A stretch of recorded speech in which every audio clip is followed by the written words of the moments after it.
Dr. Stephen Craig, President of the Asian Institute of Management. We thank you for hosting this meeting here. It's an important regional meeting. Dr. Marie-Luisa Dacanay, President of the Institute for Social Entrepreneurship in ISEA, Conference Director of the SEAL Conference. Founding, my co-chair, I will introduce the keynote speaker, Pak Bambang Isanawa, came all the way from Indonesia. And of course, our keynote speaker for today, Dr. Kim Jae-koo, President of the Korea Social Enterprise Promotion Agency. Thank you again for being here. And of course, to all of you participants from all over the region and other parts of the world, and of course from all over the Philippines, welcome to this first opening session, plenary session of the first Social Enterprise Advocacy and Leveraging Conference in Asia, CASIA. I do this on behalf of the Institute for Social Entrepreneurship in Asia.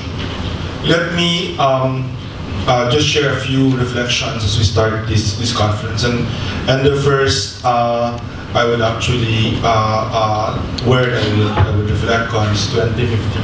It's in our subtitle of our conference. 2015 is coming up to a very big year for the region and for the Philippines.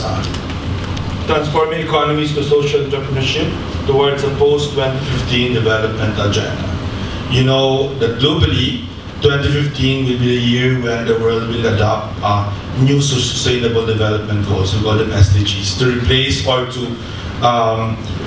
not replace, but to continue the Millennium Development Goals, because by the time we would have hoped that most Millennium Development Goals globally would have been achieved, although perhaps for some countries in the region, including the Philippines, we are not yet there. In any case, they will be updated and they will become sustainable development goals. In 2015 also, it's something very personal to me because it's my own personal work, we will hopefully have a new climate change agreement to be adopted in Paris in December 2015.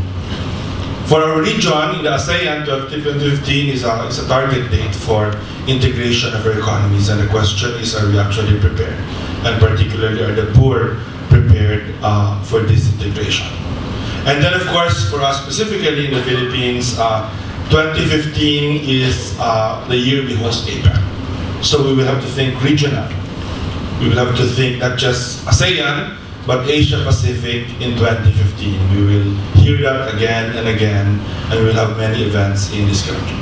And the question is, how do we leverage all of this in our country, and how do we leverage all of this in our region, so that not only the elites will benefit from all of these global and regional and national developments, but in fact the poor and those who are marginalized will be able to leverage this for their own benefit as well. The second point I'd like to make, and this is also in relation to the 2015 agenda that I mentioned, is the connections in all of this. And here let me share a personal anecdote. This is a nightmare month for me. It's always a nightmare month, November, because the big thing always for me, November and December, is climate change, because it's annual climate change negotiations, and we've been doing that for nearly 20 years now. In fact, from the start of the Climate Change Convention, I have been negotiating for the Philippines and played a critical role in the negotiating process. And you know, it requires a lot of travel, it requires a lot of conference calls. Last night I had 3 conference calls that lasted for an hour each until 3 in the morning, just to prepare for the Lima conference. I'm leaving on Wednesday evening, shortly after I delivered a plenary closing here. I go straight to the airport to fly to Lima, Peru for the climate change convention. For us Filipinos, you know, we're undergoing some kind of nightmare with all the corruption scandals that are surrounding us. I mean, and it's a big issue for me as well in terms of the work that I do, because my day job is the Ateneo School of Government, where corruption is a major issue, and we have very big anti-corruption programs. And there too, the challenge is not just to stay with corruption and integrity issues, but to connect that to prosperity, to connect that to sustainability, to connect that to economies. For climate change, that's really actually quite obvious.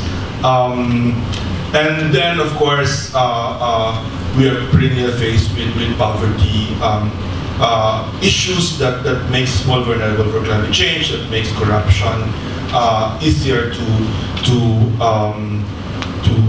escape notice of, because poverty is often an excuse for corrupt practice. The poverty for people is often given as an excuse also for tolerance for corruption. So what I would like you to think, as you think at our theme, is to see how all of these connections, how all of these issues together are connected. I mean, because for me, and this is actually my other major advocacy aside from governance is in social entrepreneurship as a solution to poverty issues, but as a solution as well to climate change, a solution as well to environmental problems, as a solution to governance issues.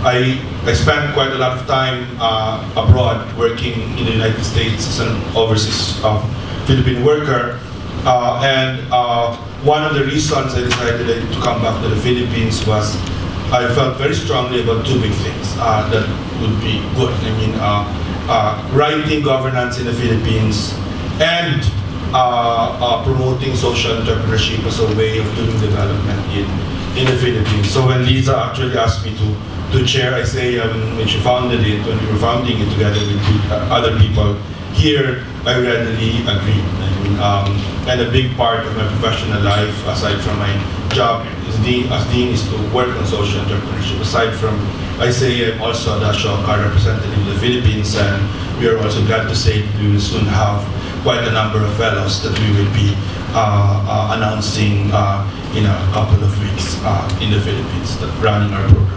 And the point I'm trying to point out is that we need to situate our work around social entrepreneurship, our advocacy around social entrepreneurship, around the different issues that are really important for our region, for our country, and for our world. And so my last point is about parochial. It's about the present bill. In the Philippines, we are in the middle.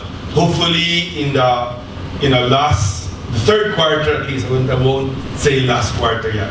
In the third quarter of pushing for a bill that would provide incentives to social entrepreneurship. We call it the present bill. We're lucky because we have a champion in the Senate. Yesterday we had a round table in the House. I think that went well. And so we're hoping to move this forward in a way, whatever we get here in this conference, at least the Filipinos will be able to use for that advocacy, because clearly we'll be able to, we have a very clear target for advocacy in the Philippines, which is the passage of the present bill. So again, I welcome all of you to this conference. We hope to learn from each other, we hope to network with each other, we hope to be able to build foundations to continue to work with each other in the years to come. Maraming salamat and welcome.